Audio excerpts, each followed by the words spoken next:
Do you know who Jon Steinbrecher is? Probably not, because that is the commissioner of the Mid-American Conference, which is one of many FBS conferences in this wonderful world that we call college athletics. So he was quoted recently as saying the reports of ESPN and the college football playoff agreeing to a 6-year extension worth about $7.8 billion a year in a television contract that made ESPN the exclusive television rights holder for the college football playoff, quote, incorrect. That's what he said. So what does that mean? That everything still has to be decided. I thought just the biggest things needed to be decided. Now the other factors also still have to be worked out. When you think about the leadership that is guiding college football right now, who do you feel good about? If you're the Big Ten and the SEC, I don't think we know enough about Tony Petitti in the Big Ten. You feel good about Greg Sankey if you're in the SEC, but Brett Yormark in the Big 12, Jim Phillips in the ACC, those conferences have fallen behind in the realignment landscape. And they're, of course, doing much better in the Pac-12, which, died. But there's a clear separation between the top two and the next two.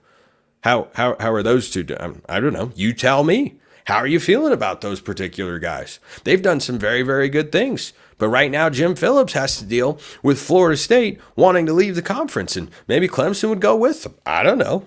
But that's being looked at by Florida State and their board of trustees and directors and everything like that.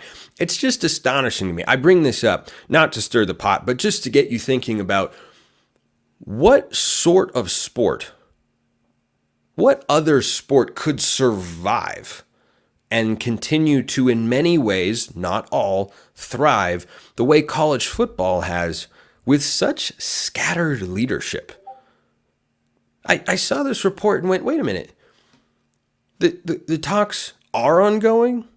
They're not ongoing? No, they are ongoing. It's just that the report came out and it was, no, that's not correct. It has not been agreed to yet.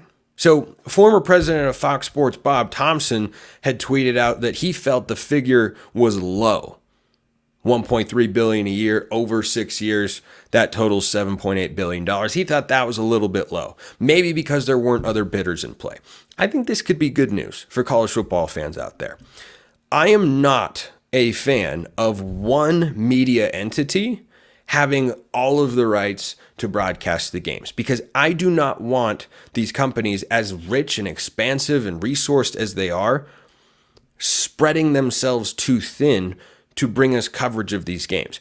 I am an open opponent, not proponent, but opponent, however you want to phrase it and pronounce it, of the 12-team playoff. I am not a fan. I am also somebody who recognizes that's where the sport is going. I'm going to watch and cover the games because I know that you are going to be watching the games. And this is Locked On College Football. I'm trying to do the best show I can. I can't do that if I'm going to just protest these games and whatnot. So if there's going to be a changing element to the postseason structure of the sport and the way it gets delivered to fans, I want that to be the best. Even if I don't want it to be in that position in the first place, make the best of a bad situation. And so one entity, one company having all the broadcasting rights, I don't think that's in the best interest of the sport. Because what I would like to see, for those who don't know, I'm a play-by-play announcer. That is the logo of Southern Utah University. I do play-by-play for them at the Division I level. I pay attention to play-by-play and color commentary closer than anybody you've probably ever met in your entire life. When I think about the idea of having a 12-team playoff and multiple rounds and going to different campuses and everything like that, I want to be able to send the best broadcast crews possible. Not that there aren't a bunch of great announcers out there. There certainly are. But there is a hierarchy at these networks for a reason. Certain games, whether it's the NFL or college football, get the number one crew or the number two team. There's a reason. There's a reason, and fans have different opinions on announcers, and all that is good and fine. But if ESPN were to have all of the games and nobody else would be involved, first of all, I really hope this would never happen. This would probably be me just being a little bit overly worrisome. I would hate for ESPN to say, well, for ease of efficiency, we're going to call this game remotely. I don't think they would do that. I don't think they would do that. I would be very upset if they did. There's nothing. There's nothing that I cannot stand more than a remote play-by-play broadcast. Oh, man, it's terrible. Terrible. Do not like it. It helps. It serves nobody except the network so that they can save a few bucks, which in the grand scheme of things is actually not very much. But anyway, let's put that can back in, or let's what's the expression that I'm looking for here? Let's just put that aside. Put it on the back burner, so to speak. I think having another network or another entity involved is a good thing, because then, like, look at the NFL. The NFL's got CBS, they've got Fox, they've got NBC. I think that helps to create a better product. I'm not saying you have to have 3 or 4 television networks involved.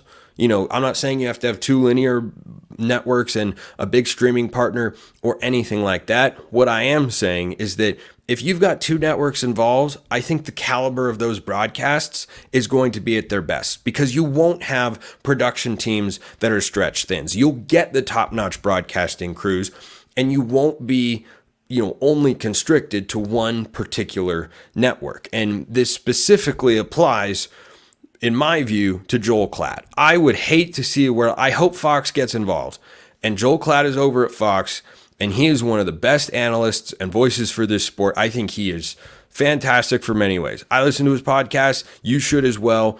He loves college football. He and I disagree on college football playoff expansion. Joel, if you're listening or watching, let's talk about it someday, my friend. But I think Joel Klatt does a fantastic job, and it would feel wrong to me to have an expanded playoff, something that he has lobbied for on his show for quite some time, to do that, but then not include him as a part of those broadcasts. That doesn't feel right to me.